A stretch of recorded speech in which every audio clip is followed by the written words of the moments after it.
Hey, what's up, witches? It's me, Luna, and I am praying that I can get through this. It's probably going to be a heavily edited video because, damn you, spring! It's glorious spring. The pollen is absolutely horrible for like a solid week now, and I've got gunk in my voice box, and I refuse to sit here clearing my throat in your ear, so there might be a lot of kind of jump cuts. And I apologize for that in the beginning, but I think I'd have to apologize more if I was constantly clearing my throat.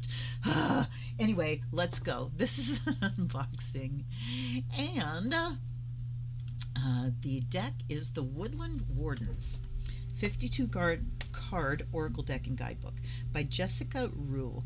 And just the cover of this, I adore the foxes. I just love the art style already. I don't know what that symbol is, so don't recognize the publisher off the rip here. Woodland Wardens, same thing on both sides, little two-part box with the thumb grabs. Inspired by history, folklore, and mythology, artist Jessica Rue's debut Oracle deck transports seekers to another time and place, offering insight rooted in the magic of flora and fauna. Nice and succinct. It doesn't overpromise. One of the things that I'm starting to really notice is decks that, you read the thing on the back and it's like, wow, they're promising you the world, and you can heal yourself and your inner child, and you can manifest, and you can, with this deck you'll be able to, and then it's hard to deliver on those kind of promises. So this is very short and sweet, and I appreciate it.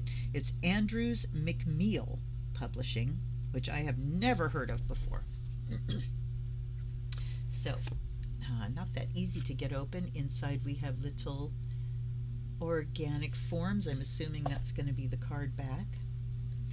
And I just love, it's very comfortable.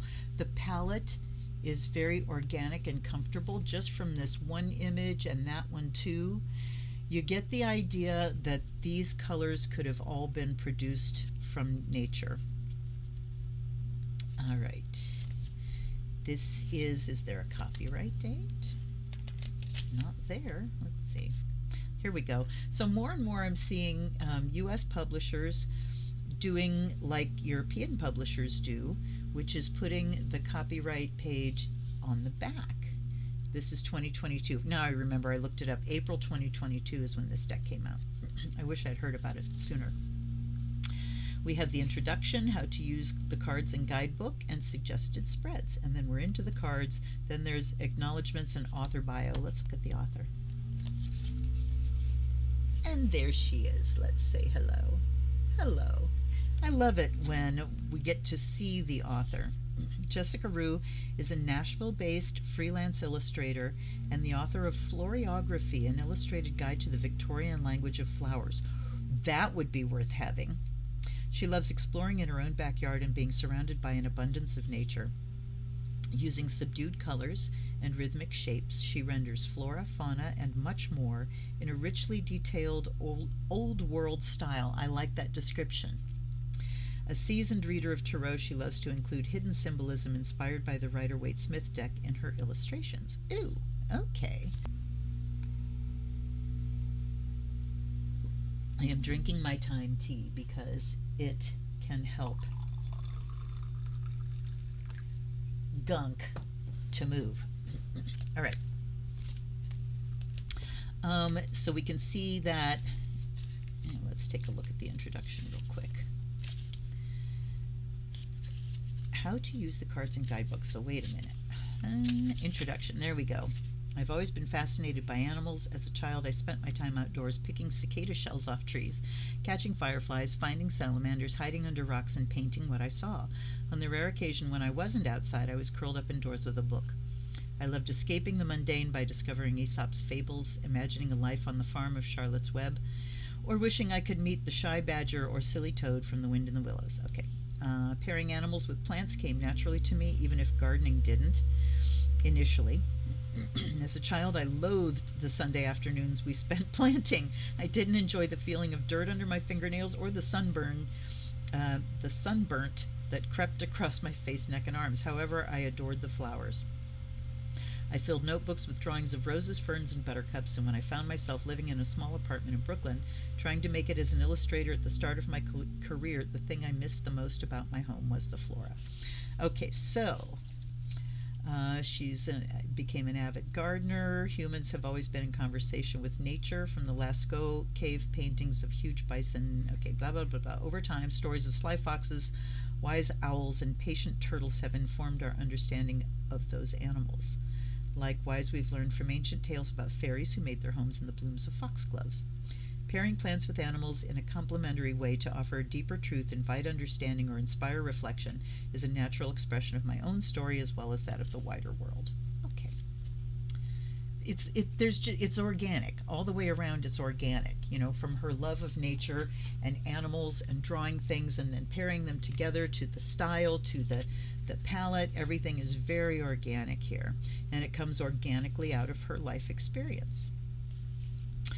All right, let's see. She's talking about drawing a card daily. Meanings I've assigned are based on personal history, mythology, folklore, and the Victorian language of flowers. Some readers may prefer to avoid the guidebook art altogether or use it sparingly. I suggest carrying the Wardens with you as you go about your day, keeping an eye out for familiar visitors. Above all, this deck is intended as a living tool for deepening your self-awareness, especially in relationship to nature. The word warden is used here in the sense of steward and guardian. While it's easy for us humans to think of ourselves as dominant over or in charge of plants and animals, the truth is that we have always depended on them, not just for survival, but for guidance. The creatures of this deck are indeed our wardens, our protectors, much as we are called to be theirs. And it's that spirit of collaboration I hope to encourage here. As you work with the cards, developing your own meanings and discovering personal resonances, allow yourself to be worked on by them and by the natural world they evoke. Lovely! Then we have suggested spreads, a 1-card pull, a 3-card pull, 4-card, past season, current season, next season, following season, 6-card, okay, wait. Talking about using the oracle decks to assist with traditional tarot readings. I'll often pull an oracle card when an insight from my tarot reading is unclear or troubling. To combine this, start by shuffling your favorite tarot deck, pulling 3 cards in order. These represent current situation, obstacle, and outcome. Then shuffle the Wardens and pull 3 more, placing them so that they overlap. These represent the tools you can use to achieve your desired outcome. So, then we have the cards. And we get the keyword, a black and white image of the card. We have upright, or a little descriptive paragraph, upright, reversed, and then 2 questions, which I always like. All right, let's get stuck in, as they say. Oh.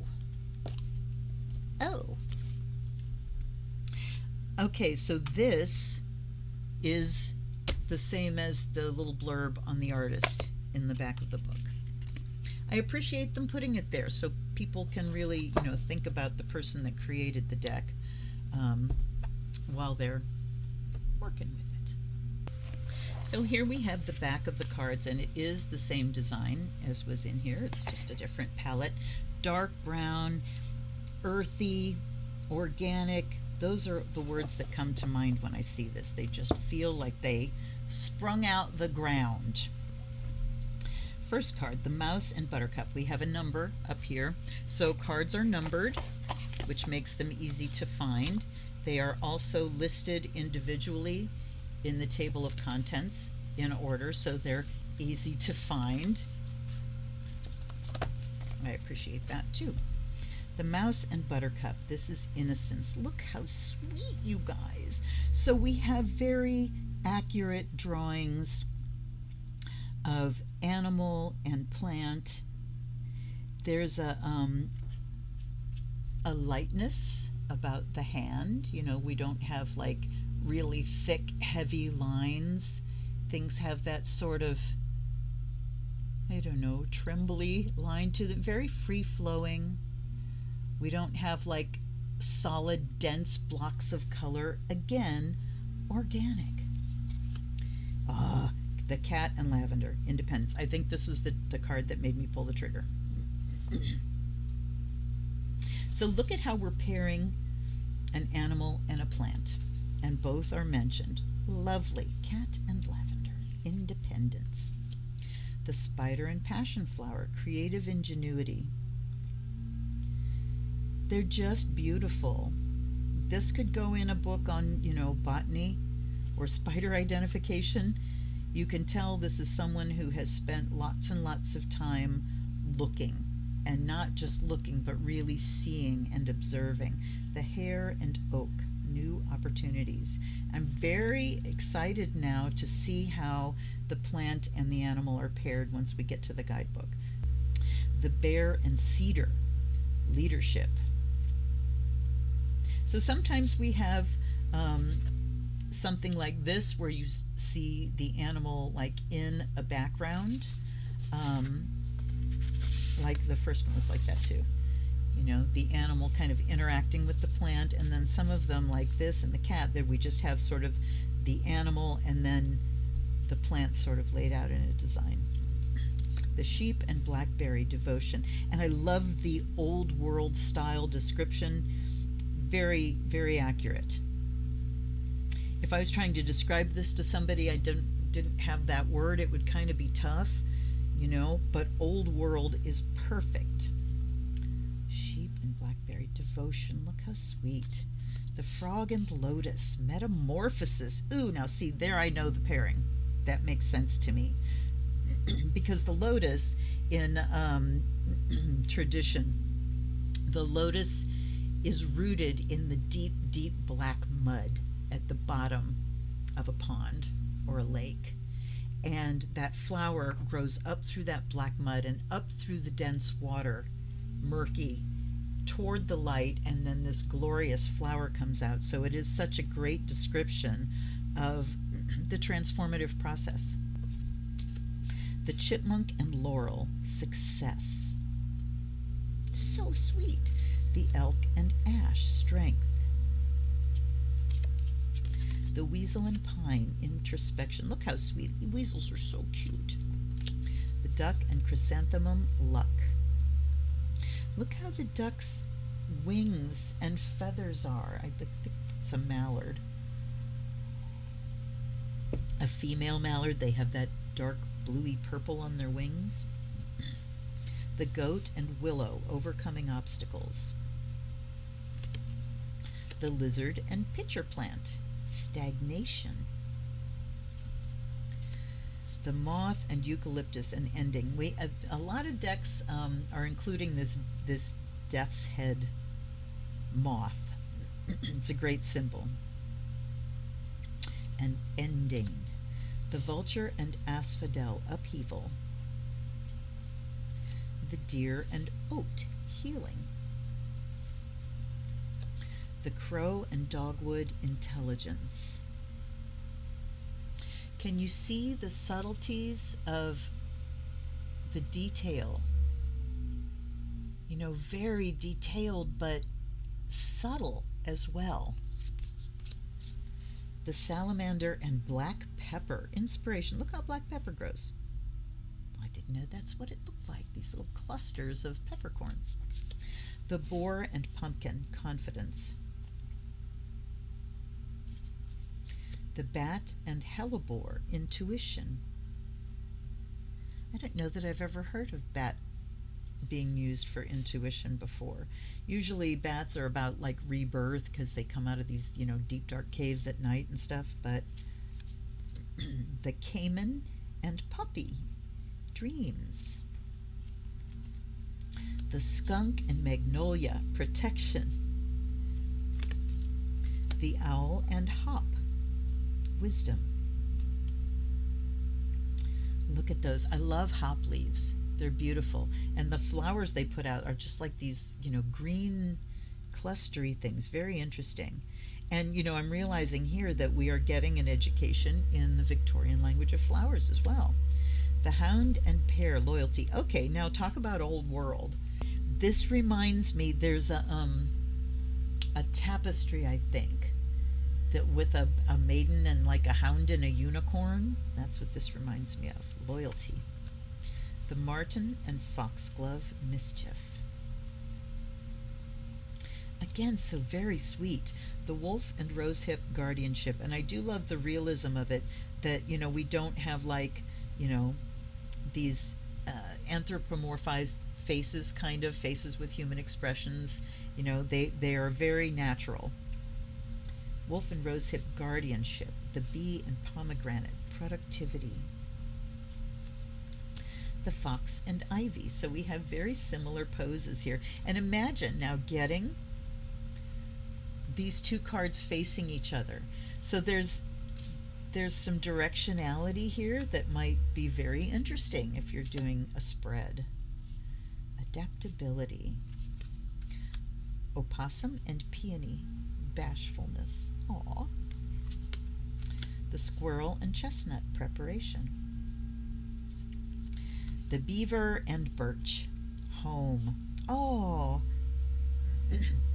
that's a great association. The turtle and coriander, satisfaction. The badger. Did the Victorians know about coriander? They had to. I don't think it's a New World plant. The badger and ginkgo, healing wounds. The raccoon and sycamore, curiosity. The snake and fern, starting over. How interesting. The ladybug and sweet pea, happiness. I'm kind of sad that plant doesn't have color. Now, yeah, sweet peas are usually a very brilliant pinky color. I've never seen white ones. The finch and peach, romance. The coyote and datura, deceit. Wow. I hope our datura blooms again. The porcupine and anemone, boundaries. I'll say. The otter and cattail, peace. The bobcat and blackthorn, patience. The snail and huckleberry, trust in the invisible. That's pretty interesting. Some folks would call that faith, but I just like the way it's broken down here. Trust in the invisible. Because that can apply to energies, spirit. The eel and iris, safety. The trout and lily of the valley, purification. The hawk and thistle, graceful persistence. The antelope and wheat, nourishment. The butterfly and snowdrop, hope. The rooster and sunflower. Look how wonderful that is. And again, we have, these differences of palette, the wonderful use of color. This is communication, rooster and sunflower. The dragonfly and pansy, balance. Yeah, look at, they just have such great, internal, I don't know, consistency, or just they match. They're great pairings. Let's call it that. The dragonfly and pansy, balance. The horse and bluebell, modest, fortitude. I love the way she has the plant following the curve of the horse's neck.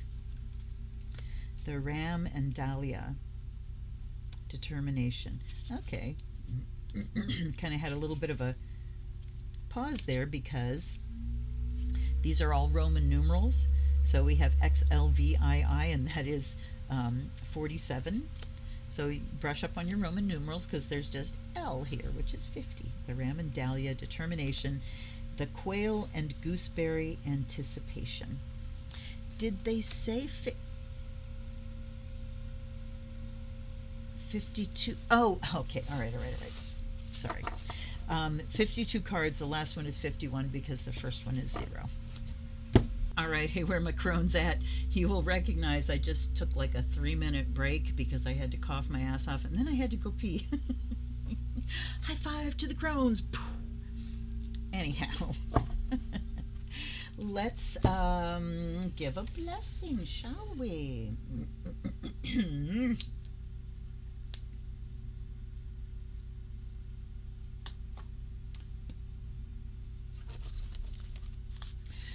By air and fire, may you be, purified and charged. I'm looking for my saltwater bottle. Well, I guess I will do this with my mind. By water and earth, may you be blessed and made whole. And we'll do a little bit of fresh water here. And earth is, here's earth. And by the sound of the bell, may the spirit within you awaken. And I offer those blessings to the author and artist as well, because I'm already really loving what she's done. Guides and guardians, allies and ancestors, thank you so much for your support day to day. Please help me bring some good messages out, and I offer you fresh water and, the fire of Azrael. Because when we drink a lot of tea, we also have to burp. Thank God I'm not doing it in your ear. You know what the greatest gift of cronehood is? Not giving a red rat's ass what anybody thinks. Okay, let's try a shuffle. Ooh, nice. Very nice. Ah, very nice. A pleasure. So it's the same size as a playing card deck. I mean, as far as how many cards. So nice. So nice and easy. You know, the reason I bitch so much about cardstock is because when you're going into a reading and you are prepping yourself, your headspace, when you are coming into your body and you're looking to focus and you have to wrestle with something, it can harsh your mellow. Oops, they don't want to be shuffled that way anymore. Okay, so let's just do a 3 card, shall we? All right, Woodland Wardens, what message do you have for us today that will apply to all of my viewers whenever you're watching this? All right, I'm seeing a spread and pull in my mind, so that's what we're going to do after all that shuffling. They spread very nicely. I didn't do such a great job, but they spread very easily. So they riffle shuffle, they cut shuffle, they spread. Good job, Andrews McMeel Publishing. 3, please, coming over here first. Dead ahead, they said.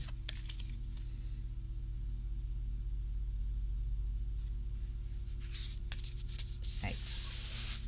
We don't have a specific question. It's a general reading. So we have healing, deer and oat. The hawk and thistle, graceful persistence.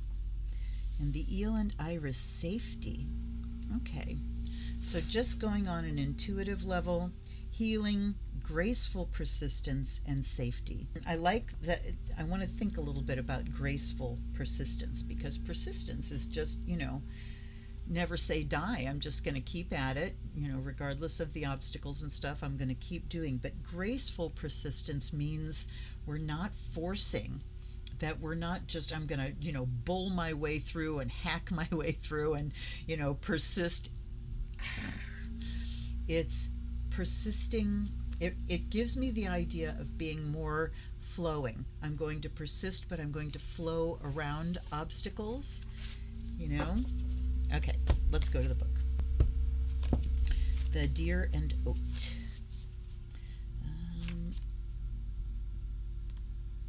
Okay, so that's 9, 15. The shy and gentle fallow deer is known for its white spots and the broad, velvety antlers it sheds and regrows each year. Similarly, oats are symbols of restorative nutrition.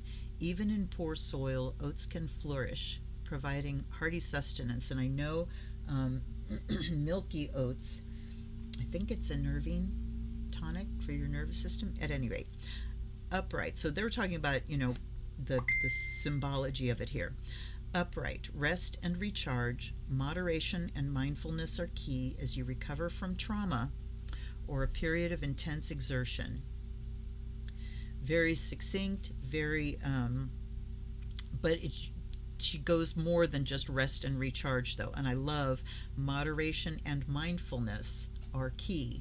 So how do we rest? Here's how. And acknowledging that we may be recovering from something. So this deer comes up in healing to acknowledge that we've been through a period of intensity or trauma and that we need to come back to ourselves and recharge. Reverse says you may be feeling overwhelmed and in need of a break. Consider withdrawing for a while to heal in isolation.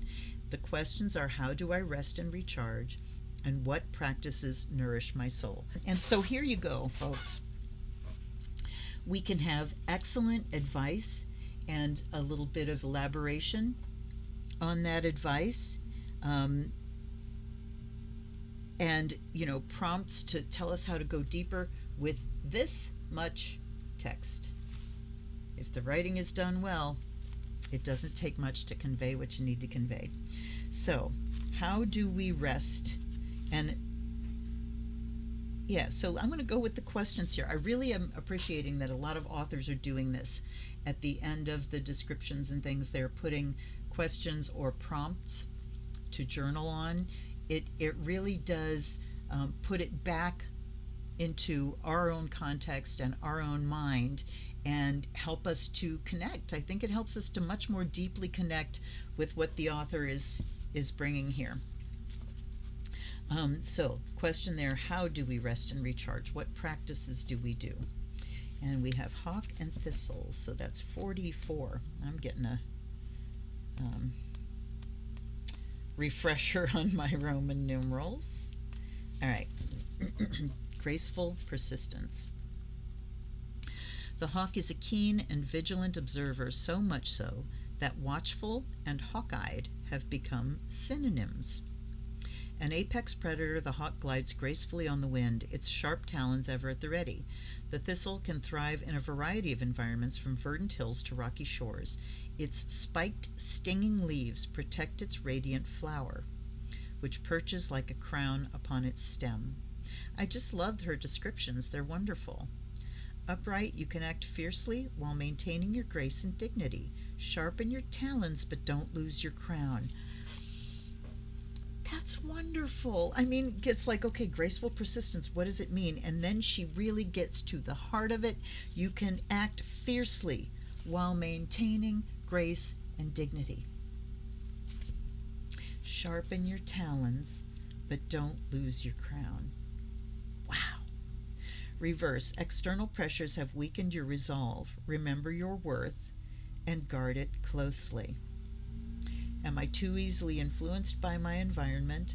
How can I thrive in a difficult situation? So this is pointing us right back to the Deer card. What practices nourish my soul? So rest and recharge here. Am I too easily influenced by my environment? So do you take on other people's stuff and frustration and agendas and stuff? And then how can I thrive in a difficult situation? This is the one that takes me back to the deer. So how can I thrive in a difficult situation? What practices nourish my soul? We can develop practices that will help us thrive in difficult situations. So the healing, the rest and recharging is on us. We have to claim the time, however we can, in order to rest and recharge, to re-nourish ourselves, and then we will be able to thrive no matter what gets thrown at us, or, thrive eventually. All right, eel and iris is safety, so this is 42.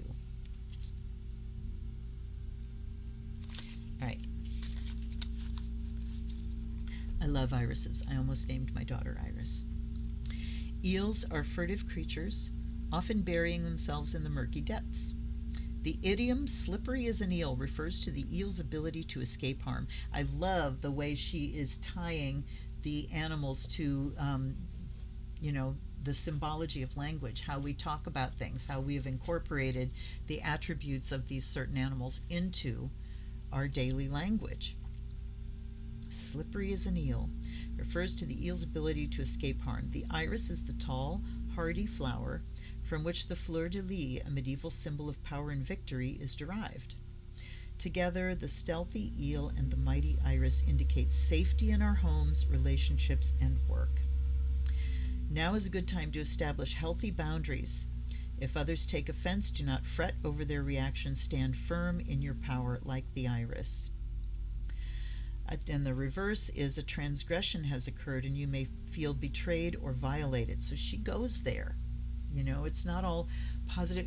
Again, so organic to just the animals, the plants, and how life happens. It's not all fairies and unicorns. It's, you can be betrayed and violated. Anger and hostility are natural responses to betrayal. Honor your tender state by burrowing deep like the eel. Surround yourself in support and take the time you need to recover. You noticing a theme here? What do I need in order to feel safe? How can I extend safety to others? So, these three together, not any one by itself, but the three together is acknowledging that we have been through and are going through times where there's a lot of breaching of boundaries going on. There's a lot of aggression and rudeness and just violation happening that we need to rest and recover from, and we need to establish the practices that will help us to rise above, to maintain our grace even when we are in a difficult position. So she is separating being graceful from being persistent and able to set boundaries. So we take just a step further and say that saying no or setting a boundary does not mean that you're mean. And that is something that can come at you from a toxic person. How many of us have encountered that in our lives when we finally decide to set a boundary with somebody that's codependent or, just being awful, and they tell us we're being mean? So this is a reminder that we can keep our tone even, we can be graceful, we can be sweet, and be very firmly setting a boundary. And that boundary is to keep us safe, to protect us from that violation and betrayal. When violation and betrayal have happened, we need to take our time to heal. We need to look forward and say these things happen all the time in life, and I need to have practices in place that I can rely on when I am in these circumstances. So eel was also talking about isolation, burrowing down. There's kind of a vibe of hermit here, to back up and go into safe mode. In your, I don't know if he even still does this, when your computer's got something all fucked up happening, and it will start itself in safe mode, which means whatever is trying to violate it can't get to the important stuff. So safe mode here says that sometimes, we have to establish a boundary to keep ourselves safe, closing a door, particularly if someone will not honor that boundary and they take offense at it. So it's reminding us to stand firm, but then it's saying if that betrayal and violation has happened, to acknowledge that we are very tender from it and go into healing mode. And then being persistent about the time we take to rest, to heal, the methods that we use to rest and to heal, and the ability to set the boundaries so that we can stop further violations so that we can feel safer in our own skin. And when you do set boundaries, and boundaries do not depend on somebody else recognizing them. The boundary is yours to set. And however someone reacts to that, then you have another choice. However someone reacts to that is going to tell you about you, or tell you about them, not you.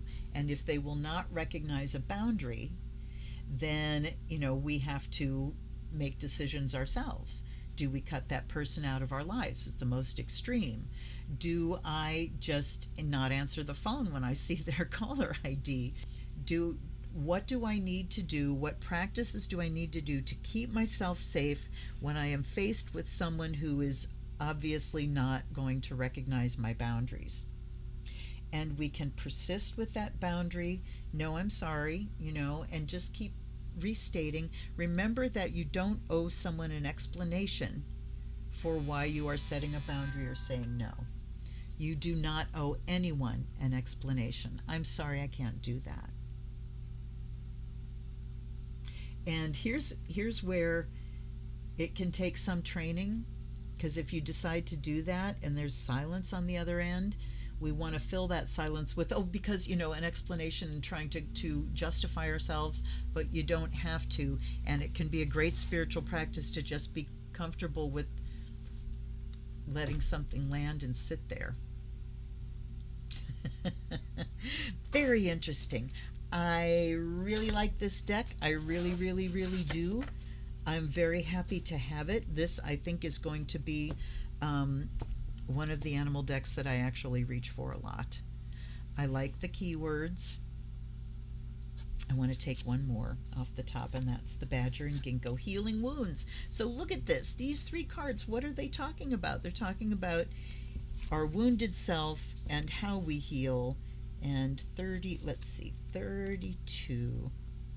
And I can tell I'm going to work with this a lot because I took 3 cards. I gave a great reading. I want more.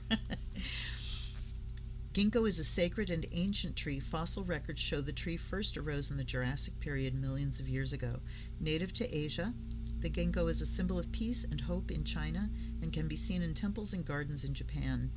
The badger, in contrast, is known to be hot-headed and aggressive. Due to its speed and tendency to roam at night, the badger is often cast as a sinister shapeshifter in European and Asian folklore. Tempered by ginkgo, the badger invites us to reflect on harm we may have caused and seek to heal old wounds. Like I said, she goes there. Think about the harm we may have caused. Upright, your actions have hurt someone. Oh, amazing. So you see healing wounds and we immediately go, oh, it's about me and my wounded inner child. But no, she is saying, you have done this. This is excellent. Apologize and take steps to right your wrongs, setting the stage for healing. Consider whether your own wounds have led you to inflict pain on others. And she does it so briefly. Reverse, someone has hurt you. The person in question may not be aware of their wrong, but your pain is undeniable. Be gentle with yourself. Lick your wounds so they can heal properly. Questions are, am I inflicting my own wounds on others? What steps can I take toward healing? So again, we always, especially when you find yourself having been hurt, or gotten into a conflict with someone, and you are going through the gyrations of making me right and them wrong, it's always appropriate to hold a mirror up and say, what is my part in this?